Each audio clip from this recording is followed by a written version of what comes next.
All right, everyone. Thank you for joining us today. We greatly appreciate it. We are going to go ahead and get started because it's just 1 minute after the half hour today. This is Hallie Crawford, and I will be your host for today. We will be recording this meeting, just so you know, and you will get a recording of our webinar today. We will be spending about half an hour together, about 30 minutes.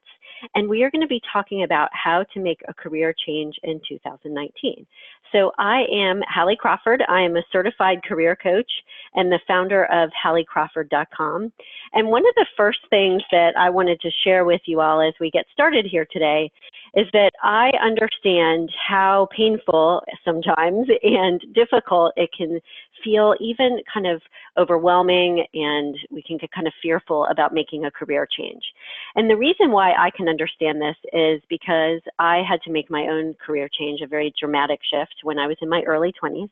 I'm actually 46 now, and I have been coaching and training for just over 18 years. I absolutely love what I do, but it wasn't always like that. If you take a look at the slide here, I was in my early 20s. I was living in the basement of my mother's house. This is my mom in the middle and my sister on the far right. And honestly, everyone, I was lost and depressed. I did not know what I wanted to do with my career. I hadn't taken the time to gain direction for my life or career when I attended Vanderbilt University for undergraduate, never went to the Career Center there, and I should have. And I was floating around from job to job and feeling very lost and depressed, living in my mom's basement. And one day she came to me and she said, Hallie, I can't help you. I don't know how to help you figure out, how to make a career change into something that you would truly enjoy. But here's a workshop that I will pay for you to attend with a career coach so that you can figure it out. And as you can imagine, the rest is history. So the one thing that I first wanted to tell you is I totally understand how it feels to feel like this process can be overwhelming in order to make a career change, not just because this is what we coach on all day, every day with our clients, but also because I understand the process firsthand. Today, as I said, we've been coaching for 18 years, and we have a very specific tried and tested process that helps our clients find and define their career direction, and even if they know their career direction up front, make that career transition, whether it's into a new job in the same industry or it's into a completely different industry. And the things that I'm going to share with you, the tools and advice today, are things that we share and provide to our clients to help them figure out what their direction is and how to make this change. We have a very good satisfaction rating with our clients. It's 98%. So the good news is we know that what we do, it works enormously. All right, so let's take a look at, first of all, and I'm going to share the agenda with you too on the next couple of slides here in just a second, but there are 3 basic components that you need to consider when you're thinking about changing careers. Okay, so take a look at this slide here, everyone. You need to be thinking about these 3 elements on the bottom. Who you are you as a professional? Where are you going? What is your direction? And making sure that you are very clear in that direction. And obviously, how will you get there? And those are the things that we're going to touch on and talk about today to help you begin to make this happen for you, hopefully this year. And if it's not this year for any reason, you need a little bit more, of a longer time frame, that's okay too. We'll show you what you need to do, whether it's in the next 6 months, year to 2 years, okay? So here's what we're going to talk about today. Here's our basic agenda. Number 1, defining your direction in terms of your career goals and how to begin doing that. Number 2, how to conduct informational interviews and why they're so important and helpful for career change. How to develop your brand and materials and get started with that process. And finally, the last step that you need to take is drafting your transition plan, okay? So these are the 4 elements that we're going to talk about today. And by the way, in addition to getting the recording from our webinar today, please feel free to email us at admin@HallieCrawford.com if you would like a copy of the slides of the presentation today, the actual PowerPoint slides, so that you don't feel like you have to be frantically writing everything down, because I know how that feels when I've attended webinars myself. So feel free to email us for that. So let's talk about step number one, okay? And we are not going to take the time to do polls today just because I want to make sure we have time to get through all of our material. But I want you to think about the poll questions as we go. And just as a reminder, there is a handout for today. It's in the chat box. You can either download that from Dropbox or use the Microsoft Word document that's uploaded there. So step number one is to define your direction and not be like this woman on the slide, right? Here's the deal. 80% of professionals out there, they're not passionate or enthusiastic or excited about what they do. There's still too many people in the workforce that don't enjoy their jobs, and it's a problem. Obviously, most of you are here because for some reason you want to make a change. So I want you to think about, on a scale of 1 to 10, how much you love what you do. How much do you really enjoy it? And what percentage of your week do you actually enjoy what you're doing? You need it to be at least over 50%, okay? If that's not the case, obviously it's good that you're here to help figure this out, okay? I love what I do. I have a sense of purpose and fulfillment in my job. One of the things that I want to tell you, though, when you're thinking about how do I define my direction is you want to go for something that the good about what you do in your work so far outweighs any of the bad stuff, the things that you don't like as much. So just to be realistic and give you the right perspective here, I did want to share with you, of course, there are things, although I love what I do, there are things that I don't enjoy about it as well. We all have to compromise in some way, shape, or form. There are always going to be things that we don't enjoy as much as we would like about our jobs. That's just reality and part of the deal. But what you want to be going for, everyone, is the good part about it so far outweighs the bad parts, the things that you don't enjoy as much, that you barely notice those, because that's actually exactly how it is for me. I'm okay with the places that I've compromised in terms of my career because I thought about it in advance and I know what those places or, elements are, if you will, okay? So in terms of defining your direction, take a look at this next slide here. And one of the things I wanted to share with you is to help you identify your ideal career. This is the career model that we use with all of our clients to help them define their career direction once and for all for the rest of their lives, okay? These 8 pieces show you the things that you need to consider in order to know the right career direction and also brainstorm ideas, okay? If any of you feel like you might have some ideas already and you're not sure, use these pieces as a checklist to help you figure it out. And if any of you are feeling like, gosh, I have no idea, start with the bottom right-hand corner here. What's fulfilling and rewarding to me? We have our clients identify their career values, and we'll talk about that in just a moment, in order to define what's fulfillment, or what's fulfilling to them, I should say. Then we have our clients look at what are their top 10 enjoyable tasks, what are their strengths, what classes did they take, even in college or since then, that were enjoyable to them, that could give them clues to possible elements that they want to have in a job or maybe even a career path. Looking at their past experience and defining and identifying what have I enjoyed and what have I not enjoyed in my previous jobs or even volunteer work. Identifying what your personality type is. Are you more extroverted than introverted? And what does that mean for the right type of role for you? And then finally, we have our clients look at the right work environment in terms of culture and values of the organization, and compensation, obviously, as well. Compensation is a critical piece to the model. So just so you know, if you're using this as a checklist, and I recommend that you get a copy of the slides so you can print this out and have it, you start with fulfillment, you go across and then up, ending with environment and compensation, okay? So filling this model out will help you start to define what your direction is. So one of the things I want you to think about right now, and just write down on your handout or piece of paper, yes or no, if you know what your career values are or not. Values are your guideposts to fulfillment. So we help our clients very early on in our process identify what their career values are so that they can start to understand how they can align their career with those values. And what we have found is if you define what's fulfilling to you first in terms of your career, along with your values, the rest of the model falls into place a lot more easily, okay? So the model begins with the fulfillment piece for a reason, because we have found that clients get the most career kind of clarity and career ideas in terms of what path they should take by thinking about what's fulfilling and rewarding to them. And what we have found as well is that fulfillment piece impacts the rest of the model and vice versa. Okay, so everything else falls into place more easily when you start to think about, okay, deep down, what would be truly meaningful and rewarding to me, okay?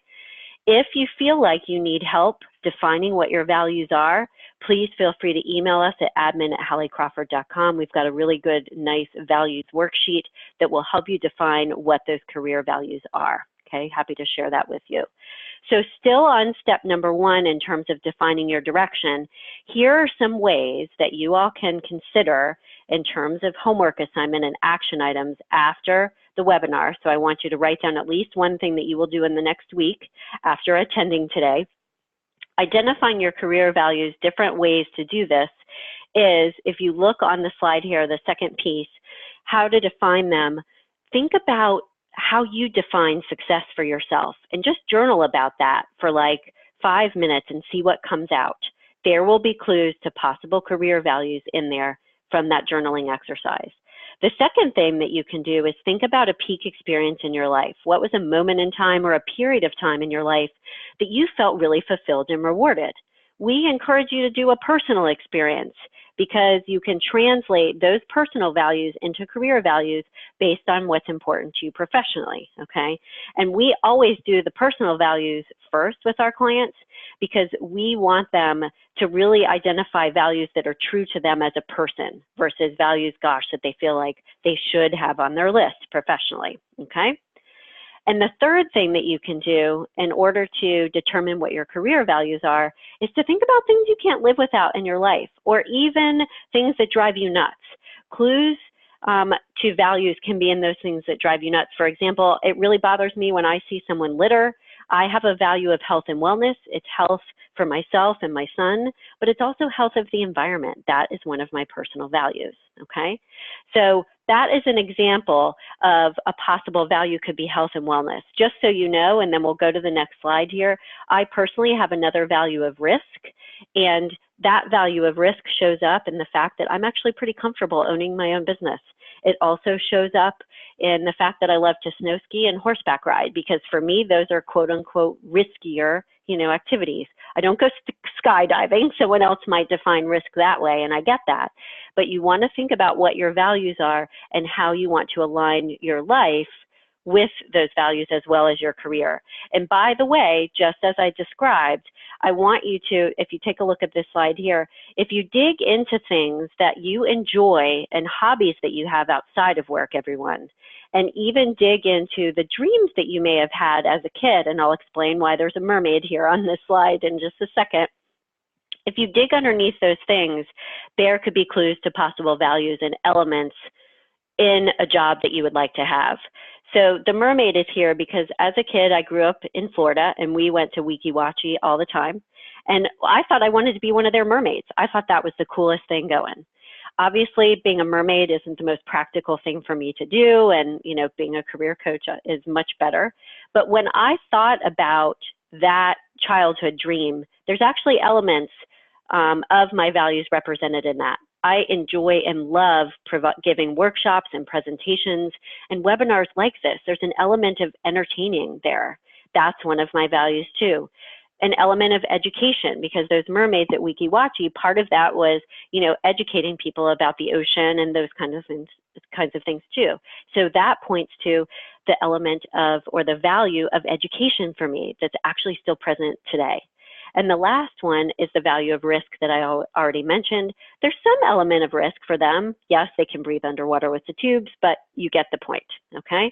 So think about and dig underneath dreams, even dreams or hobbies that are not practical for you in terms of, they won't pay you enough in terms of a career path, but could give you clues to either possible values or elements or qualities that you want to have in a career that you could transfer over, okay? So again, defining your direction, here is our ideal career model. You want to consider each of these 8 pieces in order to define your direction to make that career change this year. The second step is to leverage informational interviews. So once you've started to brainstorm different career ideas and you have 2 or 3 options on your list, Leveraging informational interviews will help you narrow down your ideas as well as expand your network for your job search when it's time to do that. So here's the deal, everyone. Most people think informational interviews are for recent college grads. Not true. Yes, they are for that group of people, obviously, yes. But we have had clients who are senior level VPs at different organizations and older than I am, like I said, I'm 46, conduct informational interviews. And it's an incredibly helpful tool to help you talk with someone who is in a career path that you're considering, to learn more about what it's really like day to day, to find out if it's the right path for you. An informational interview is a one-on-one conversation, whether it's in person, via Skype, or over the phone, with someone in 3 possible areas, everybody. Someone who works in an industry that you're considering, a company that you're interested in learning more about, or in a role that you're considering working in, okay? And you can ask them, what is a typical day like? What strengths are required for this job? And finally, you can ask them too, how do I put my best foot forward in my search? If I decide this is the path that I want to take, what are some things that I should be using to sell myself during the course of an interview or on my application, okay? What we have found is the informational interview can be a 10-minute conversation, by the way, guys. It doesn't have to be that long. But we have found that it's one of the most underutilized tools in people's job search, okay? Too many clients just either don't know what it is, they don't know how to conduct it effectively, or they're just afraid to do so in the first place. And we highly encourage you to at least conduct one informational interview in a career path that you're considering and interested in the next 3 months.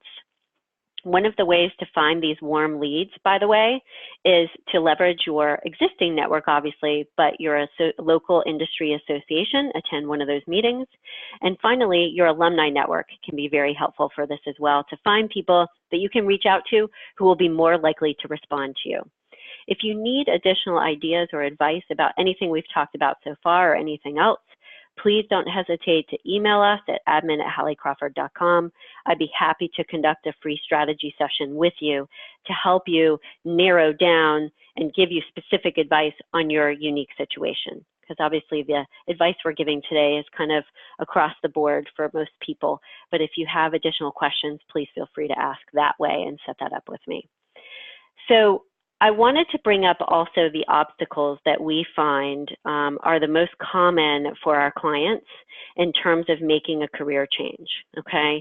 And I want you to be aware of and start to think about what your top obstacles are, because obviously you need to overcome those and start to address them right now in this moment in order to make that change. And 9 times out of 10, our clients tell us that they are the ones getting in their own way. It's not some external thing, okay? So you want to make sure that with informational interviews specifically, this is one of the things that people hesitate on the most, is you don't want to be saying to yourself, oh, those are for young people, I'm too shy to do this, I don't want to look like I don't know what I'm talking about. If you have any of these thoughts going on in your head right now or later on, specifically regarding informational interviews or any other element of changing careers and finding a new job this year, I want you to start addressing that right away. I'm happy to talk with you more in a strategy session about that if needed. And one of the things I wanted to mention too here, just kind of as a side note, but it's actually really important, is for those people out there that are more introverted, because I actually am more introverted than extroverted. I'm 60-40. I'm 60% introverted, 40% extroverted. So I joke that I can pose as an extrovert when I need to. This book at the bottom, Introvert Advantage, is especially helpful for those of you who feel like, gosh, I'm too shy and introverted to conduct these informational interviews. The book is great because it helps you find ways to naturally, still honoring who you are, kind of step outside of your comfort zone a little bit more and handle these effectively, okay? So in terms of informational interviews specifically, the reason why they're important and why networking is so important is because still to this day, even with LinkedIn and everything else, 60 to 70% of jobs that are secured out there, they're landed through the hidden job market, those unadvertised positions that people find through headhunters, recruiters, or through networking, okay? So this networking thing and talking to people face-to-face, one-on-one is still a critically important piece to making your transition, okay? The informational interviews, if you take a look on the right-hand side of this slide, will help you narrow down your ideas, but also enhance your job search, okay? It will help you find out if this is the right fit for me in terms of compensation, work environment, personality type, like we talked about earlier with the model. If it's realistic for you, do you have the qualifications to make it happen in terms of education, experience, and strengths? And how to put your best foot forward in your search, just like I talked about earlier. It will help you identify how you can conduct your job search more effectively because you'll get that inside information, okay? So a couple of more basics about informational interviews here, everybody. You want to start with people you know.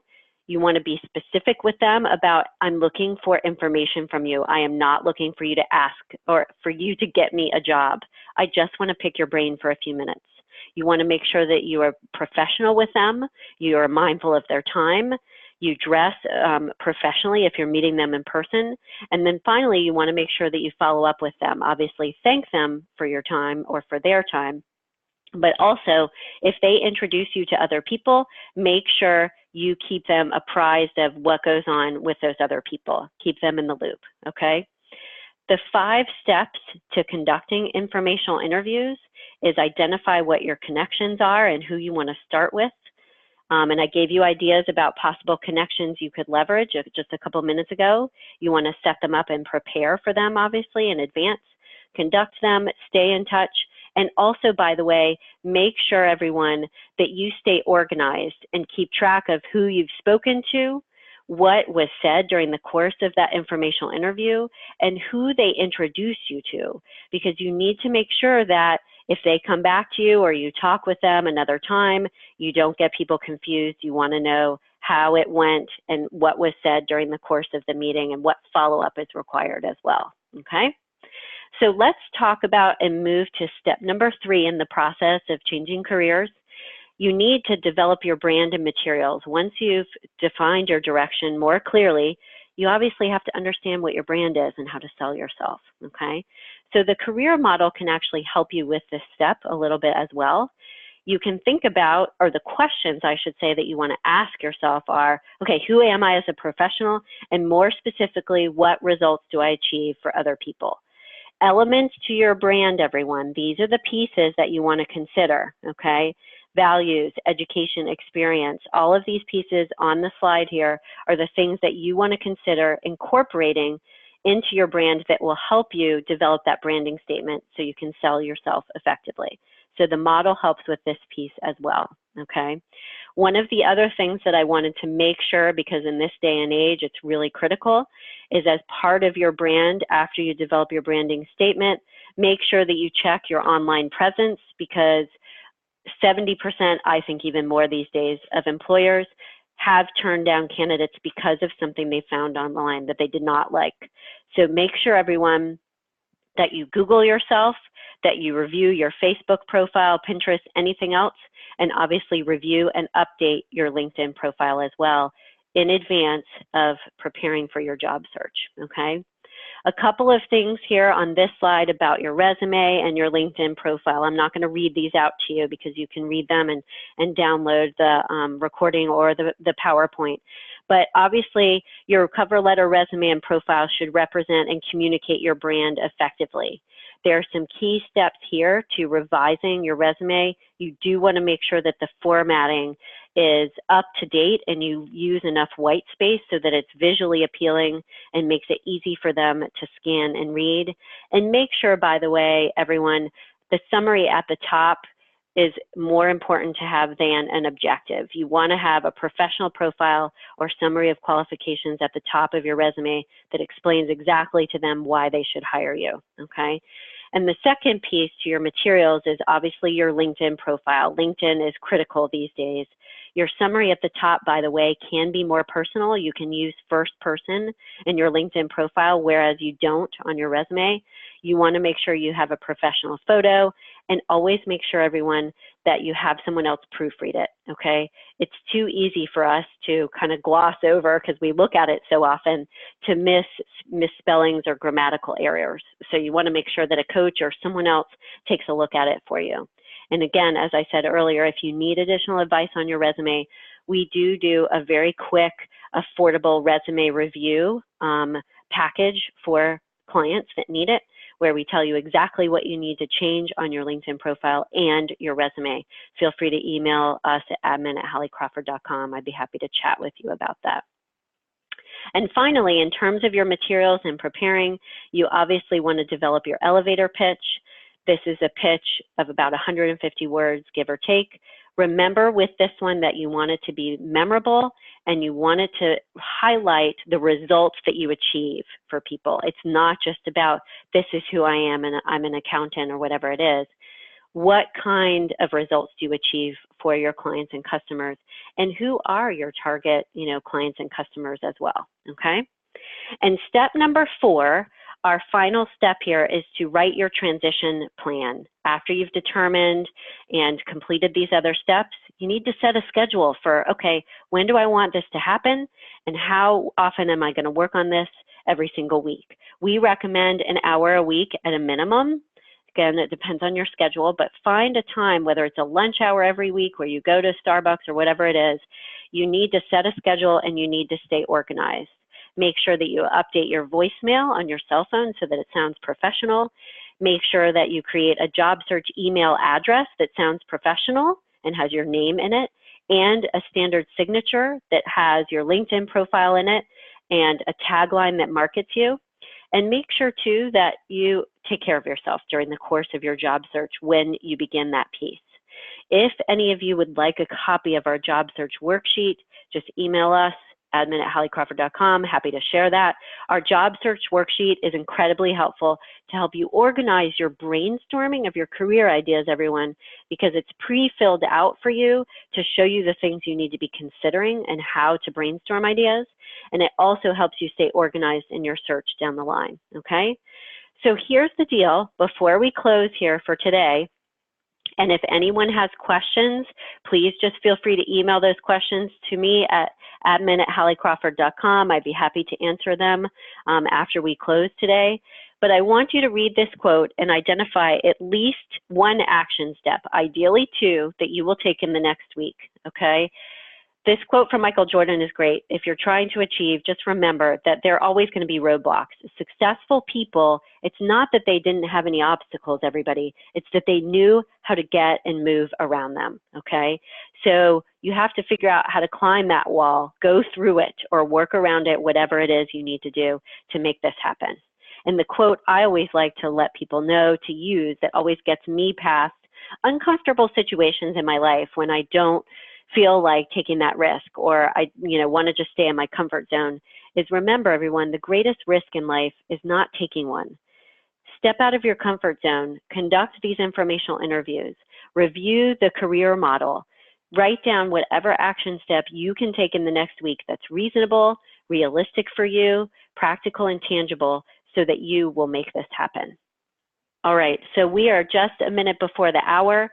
Please let us know, again, if you would like a copy of the PowerPoint slides. We'd be happy to share those. Any of the tools in the program today, happy to share those as well, complimentary. And if anyone would like a consultation, free strategy session, I'd be happy to conduct that with you. Just use the email address on the slide here today. Thank you, everyone, very much for your time. Have a great rest of the week and weekend, and we are here to help if you need any additional advice. Best of luck to you. Thanks, guys.